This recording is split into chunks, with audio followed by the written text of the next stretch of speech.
40 दिन की भीषण लड़ाई के बाद युद्ध विराम तो हुआ, लेकिन अब हालात पहले से कहीं ज्यादा विस्फोटक दिखाई दे रहे हैं। शांति वार्ता की उम्मीदें लगातार कमजोर पड़ रही हैं और दोनों पक्ष एक दूसरे पर समझौतों की सीमाएं तोड़ने के आरोप लगा रहे हैं।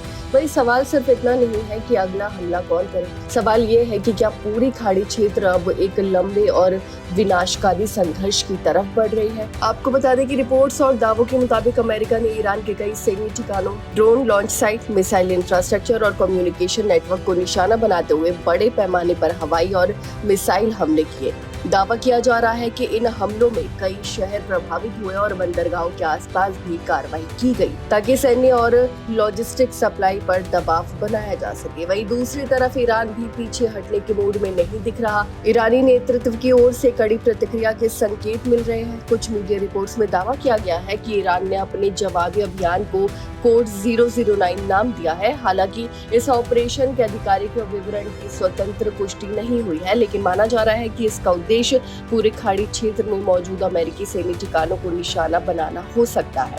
वहीं संभावित निशानों की सूची में Iraq, Kuwait, Bahrain, Qatar, Saudi Arab, संयुक्त अरब अमीरात और ओमान, जॉर्डन और इजराइल जैसे देश शामिल बताए जा रहे हैं।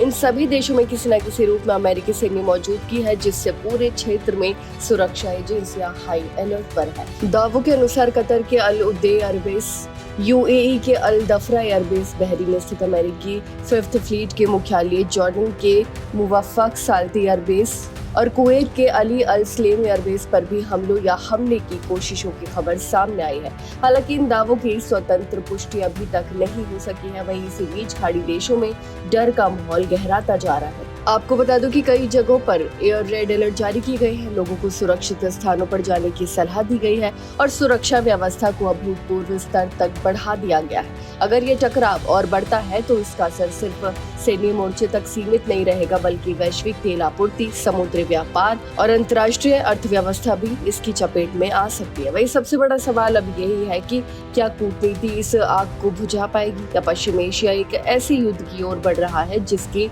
लपटें पूरे विश्व को अपनी चपेट में ले सकती है। आने वाले कुछ दिन सिर्फ ईरान और अमेरिका ही नहीं, बल्कि पूरी दुनिया की दिशा तय कर सकते हैं। आपकी इस बारे में क्या राय है, हमें कमेंट करके जरूर बताएं। फिलहाल इस खबर में बस इतना ही और ऐसी ही तमाम खबरों को देखने के लिए देखते रहिए भारत एक्सप्रेस।